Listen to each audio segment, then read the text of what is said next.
and the history of dogs to win $10,000 in cash. If you were a contestant on Hitman. And now here's the host of Hitman, Peter Kamarkin. Thank you, everybody. Hello, you hit people, and welcome to Hitman. I guarantee you, by the end of the show, well, you're going to have a fun during the show, and by the end of the show, you're going to be an expert on 2 brand new subjects. But before we get to that, let's meet the folks who are going to actually play our game, and here they are, starting with Barbara. Hi, Peter. I'm Barbara Maller. I'm originally from Chicago. I've been married for 14 years. I have 2 children. I enjoy gourmet cooking, needle pointing, and knitting. Did you by chance knit that? Yes, I did. That is a beautiful sweater. That is absolutely exquisite. Thank you. Would you knit me one? Sure. Okay. Good to have you with us. Thank you. All right, let's meet Billy. Hi, Peter. My name is Billy Tyler. I'm originally from Brooklyn, New York. I've been out here for about a year and a half, living in Los Angeles. I'm engaged to be married, and my hobby is disco dancing. Oh, that's great. Congratulations. Good having you with us. And let's meet Chris. Hi, my name's Chris Cuba. I'm a civil engineer for the city of San Diego, and I'm single, but I'm dating a very handsome policeman. You had plans to get married? I do, he doesn't. Well, hopefully it'll work out for the both of you. Yeah, I hope so. All right. These are our 3 challengers. Now, 2 of them are going to get a chance to go up against our champion in round 2. But we don't have to wait to meet our champion because here she is, Beverly Greenslade. Hi, Beverly. How are you? Good to see you. Thank you. How you doing?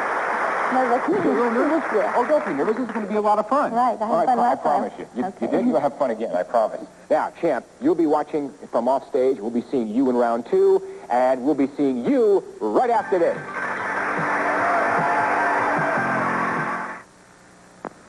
Isn't it amazing? With all these leading washing machines... All right, let's get on with our show. Now, before we get to any of the questions, we're going to give you all the answers. But all the answers are in the form of a story. And all the questions we ask are going to be based on that story. The story of Cleopatra. What a gal. Egypt, 50 years before the birth of Christ. Hey, that sounded good. Let's say it again. Egypt, 50 years before the birth of Christ. The country was split by a civil war between Ptolemy, the crown prince of Egypt, and his older sister, Cleopatra. Now, the truth is, we have no proof of how Cleopatra looked. But from ancient accounts, she was small, with a well-rounded figure, had dark hair, and a small face, and a somewhat hooked nose. Gorgeous, huh? Anyway, Julius Caesar arrived to settle a feud between Cleopatra and her brother. Julius ordered the 2 of them to meet him in the city of Alexandria.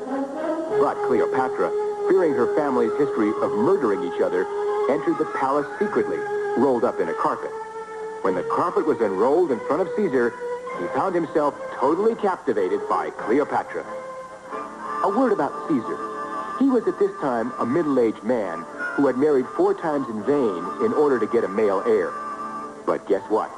Faster than you could say, "I'll meet you behind the Sphinx," Cleopatra had a son by Julius named Caesarion. Now all that was needed was for Julius to go back to Rome and have himself declared emperor. So he did. But wouldn't you know it, right before Julius became emperor, he became dead, assassinated by Brutus in the Senate of Rome on March 15th, 44 B.C. So Cleopatra went back to Egypt to await developments. Developments took the form of one Mark Antony. The best way to describe Mark Antony is to tell you that whenever he's portrayed on the screen, it's always by people like Marlon Brando, Charlton Heston, or Richard Burton. In other words, a physically primo guy. Now, Mark Antony came to Egypt because after Caesar's death, Antony and Caesar's nephew, Octavian, split up the Roman Empire, and Antony got the Middle East. When Antony got to the city of Tarsus, Cleopatra pulled up in her barge. The Roman poet Plutarch describes the barge as having purple sails and a poop of gold. We don't know what a poop is, but if you're going to have one, gold seems like a good way to go. In any event, Cleopatra invited Antony onto the barge to get acquainted. Antony came off the barge 4 days later. The relationship between Cleopatra and Antony annoyed Antony's old partner, Octavian, who declared war against Cleopatra and defeated both Antony and Cleopatra at the great sea battle of Actium. Now here comes the sad part. When Cleopatra got back to Alexandria, she locked herself up in her mausoleum and had herself bitten by a poisonous snake called an asp. Antony, on the other hand, fell on his sword. Well, at least they got that part right. What if Cleopatra had tried to be bitten by a sword and Antony had fallen on his ass?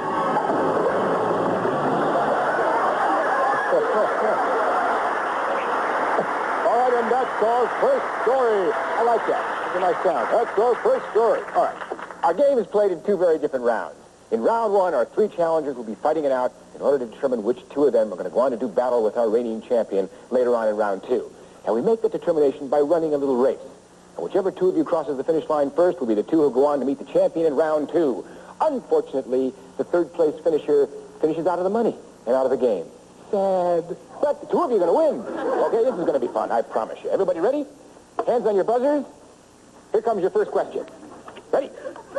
When Cleopatra first met Caesar, she was rolled up in a what? Billy. Carpet. Carpet is right, and Billy's the first one out of the gate. Who was older, Cleopatra or her brother? Chris? Cleopatra. Cleopatra, indeed. Okay, Chris, leave you Billy. And move it your turn, Barbara. Okay. How many times had Caesar been married? Billy. 4. Before he met Cleopatra, 4 is right. Billy moves into the lead. After Caesar died, who became Cleopatra's lover? Barbara. Mark Antony. Mark Antony's right, and Barbara moves out. What shaped nose did Cleopatra? Chris. Hooked. Yeah, curve, hooked, whatever. It moved around. It wasn't straight. Exactly. Chris is even with Billy. Julius Caesar was assassinated by Billy. Brutus. Brutus is right, and Billy moves in the lead, 1 ahead of Chris and 2 ahead of Barbara. In his 4 previous marriages, what did Caesar fail to get, Barbara? An heir to the throne. Yes, an heir to the throne is right. Very nice. Barbara and Chris, even each one behind Billy. What character has been played in film by Marlon Brando, Charlton, Barbara? Mark Antony. Mark Antony is right. Barbara moves up even with Billy. She may nip, but she's a mover. All right. Who arrived to settle a feud between Cleopatra and her brother, Billy? Julius Caesar. Julius Caesar's right. Billy moves up. You get those answers right out. Okay. Billy is now 1 step away from being our first winner. This question could put you over. Here it comes. Antony and Cleopatra's relationship annoyed who?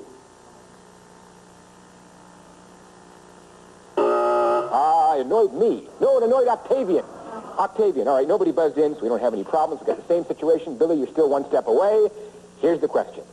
After Caesar got a son, he returned to Rome to have himself declared what? Billy. Emperor. Emperor is right, and you're the first emperor in the Hollywood circle.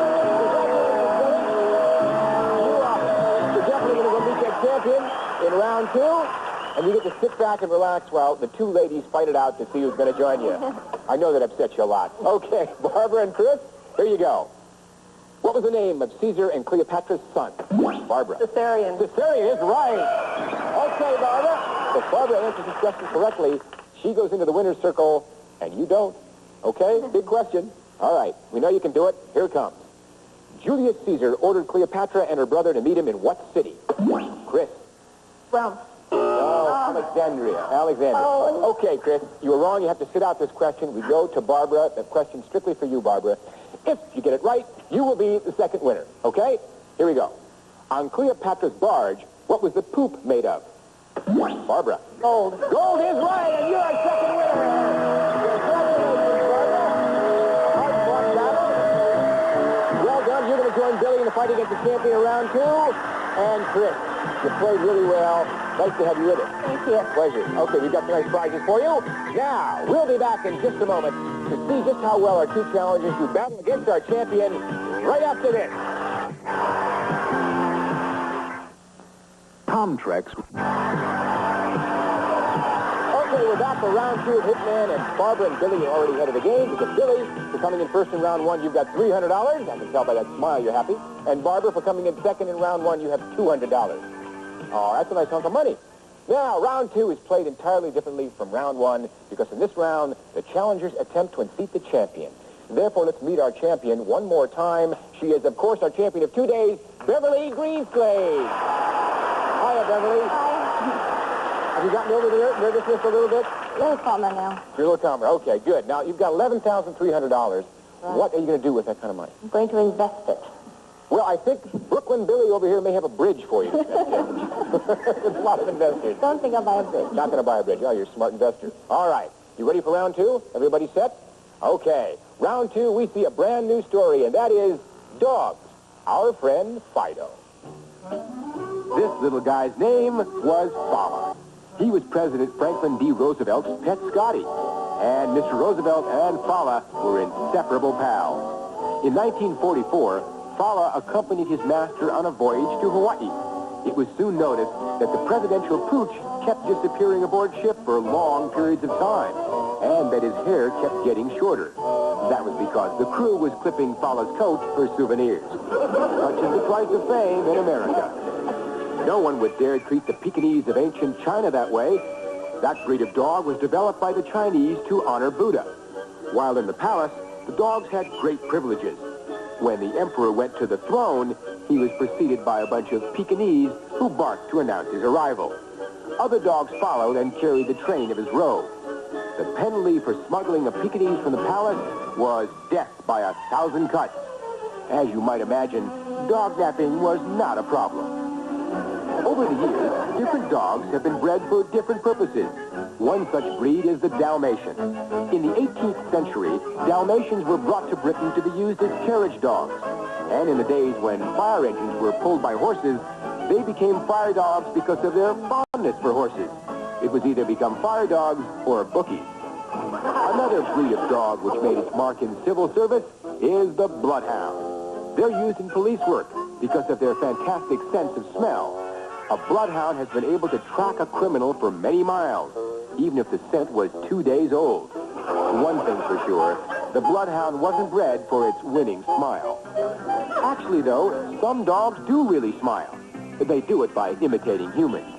When they do smile, they're being friendly. But be careful, an unfriendly dog will show his teeth, too. But he'll keep the corners of his mouth forward and down. This is not a friendly gesture. One rule of thumb, if he bites your thumb, he's not friendly. Today, as the crime rate goes up, watchdogs are becoming more popular. There are two kinds: the professionally trained watchdog and the house pet who doubles as a watchdog. The pet's principal function is to bark, not attack. Deep barks from such breeds as Dobermans and Great Danes are good for intimidating strangers, such as burglars and magazine salesmen. Sporting dogs, such as retrievers, tend to be indifferent to guard duty. One dog who does bark is Phyllis Diller's Lhasa Apso, named Fearless.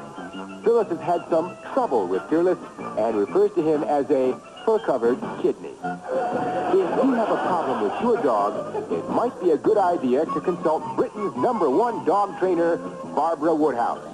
She's appeared on American TV to promote her books, such as No Bad Dogs, The Woodhouse Way. And her famous phrases, Rocky! And what a good dog!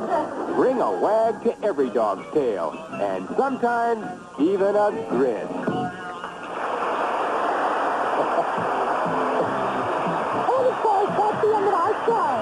This is the board upon... Excuse me, this is the board upon which we're going to play round two, as we always do. And, Billy, because you came in first in round one, you get 4 hit men, and here they are. And, Barbara, because you came in second in round one, you get 3 hit women, and here they are. Oh, they're actually hit men. All right, that's a total of 7, so to keep things nice and even, Beverly, we always give our champ 7 hit men, and here they are. All right, in this round, the champion, Beverly, is going to fight each challenger one at a time. Now, players, a right answer knocks out an opponent's man, a wrong answer knocks out one of your own men. But when a challenger loses a man, he or she must stop playing while the champion then takes on the other challenger. The champion, Beverly, is trying to wipe out all the challenger's men. Each challenger is trying to wipe out the champion's last man.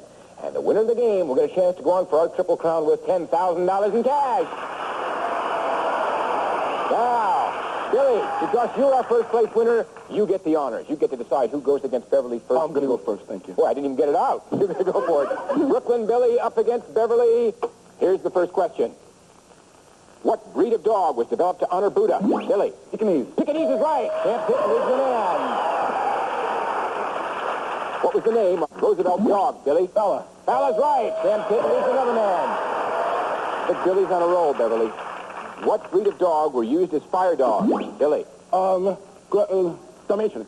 Dalmatian is right. Champ didn't lose another man. Even now, Champ's got 4 hitmen and Billy's got 4. Here's the question. Who is Britain's #1 dog trainer, Billy? Woodhouse. Woodhouse is right. Champ didn't lose another man. Billy, you're intense. With a smile. Okay, next question. Name one way that a dog shows he's being friendly. Beverly. Smiles. Smiles is right, and Billy's hit leads the man. What a comeback, Beverly. Now you're going to go over to Barbara, who's got 3 hitmen to Beverly's 3. Barbara, for a moment, you probably didn't think you were going to get into the game. Beginning to wonder. All right, here's your chance. Barbara and Beverly. What breed of dog is indifferent to guard duty? Beverly. Retriever. Retriever is right. Barbara's hit leads the man. And we go over to Billy. A bit of your nemesis over here. Billy's 3 hitmen to Beverly's 3. Here's the question. What did the Pekingese do to announce the Emperor? Beverly? Bark. Bark, did she get in? Yes, she did. And Billy's hit loses the man. And we go back over to Barbara. Right under the wire, Beverly. Barbara and Beverly, here's your question. Bloodhounds have a fantastic sense of what, Beverly? Smell. Smell is right. And Barbara's hit loses the man. And we go back over to Billy. Billy's 2 hitmen against Beverly's 3. Here's your question. Give one famous Woodhouse phrase. Billy. The kind of dog. Even dog walkies or what a good dog. Sorry, Billy. You're hit and lose a man. We go over to Barbara. Barbara, you have 1 lonely hitman left. If Beverly answers this question correctly, you're out of the game. Here's the question. What is the name of Phyllis Diller's dog? Barbara. Harry Kidney. Oh, I'm sorry, it's Fearless, and I'm just hitting her out of the game. I'm sorry, Barbara. I like your answer better, but the correct answer is Fearless. Okay, we go over to Billy. You have 1 hitman left, Billy. If Beverly answers this question correctly, you are out of the game, and she is the champ. Here is the question. What was the penalty for smuggling? Death by 1,000 cuts. Death by 1,000 cuts is right, and a champ hit and loses the man. Billy's giving it a battle. Okay, we're still with Beverly and Billy. You still have 1 left, Billy. Here's the next question for the both of you. What breed of dog was used as carriage dogs, Beverly? A Dalmatian. Dalmatian is right. And you are winning again. Congratulations, Beverly. You gave me a run. Well done. Barbara, you made good sweaters, but you didn't come out strong. Very nicely played. You got yourself $200 for round 1. Thank you for being with us. Thank you. And Billy. I tell you, I thought you were going to go at her. You were. You were going at her hot and heavy and real strong, and then Beverly came back a little bit on you, but you played a great game. You got yourself $300 on round 1, and I hope you had a good time. Thank you. All right. Beverly, you're our champion. You're going to have an opportunity to go for our Triple Crown for $10,000 in cash. Let's see if Beverly can do it right after this.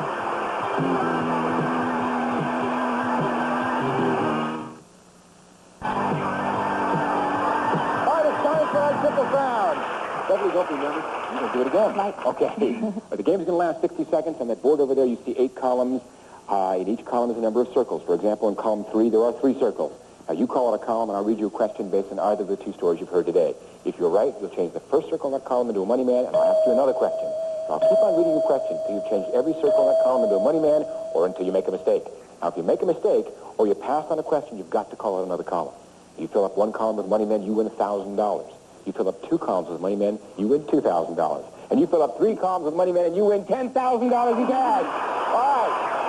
Beverly, if you're not going to see how many circles are in each column, because we're going to keep your back to the board as it is now for the entire game while we set the board's pattern. All right? You ready? Mm-hmm. Set the board.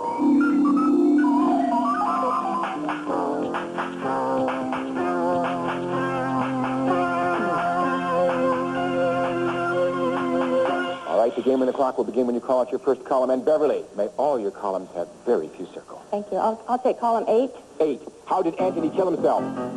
Fell on his sword. Right. Name a breed of dog with a deep bark. German Shepherd. Another column. Column 3. 3. Which of Cleopatra's lovers was middle-aged? Julius Caesar. Right. Where was the Pekingese breed developed? China. Right. Antony and Cleopatra were defeated at what sea battle? Go on. Another Column 1. 1. When dogs smile, who are they imitating? Human. Right. Antony stayed on Cleopatra's barge for how many 4. days? Right. Why was the crew clipping Fowler's hair? Clipping Fowler's hair. For a souvenir. Right. The Dalmatians were brought to England in what century? 18. Right. What breed of dog was Fowler? Scotty. Right. There's your first column of it. 4. 4. In what year was Caesar assassinated? 44. Right. Who was victorious at the Battle of Actium?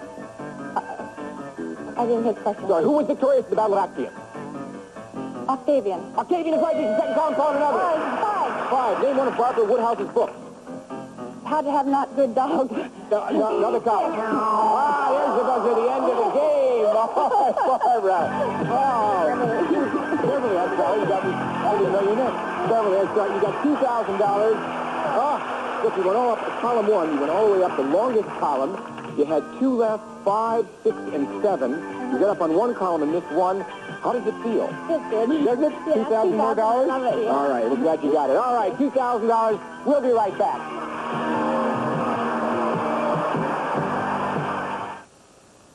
We asked you.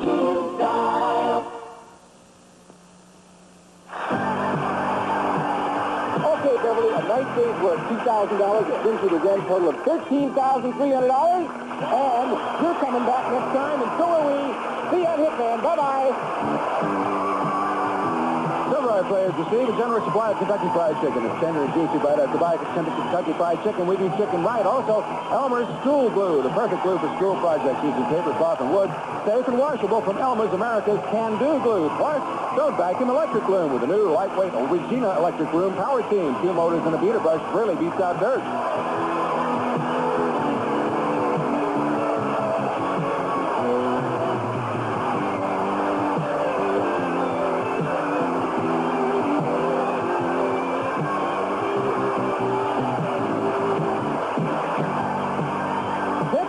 Is the J. Walford production in association with Metro Media Video Productions. This is Rod Roddy speaking.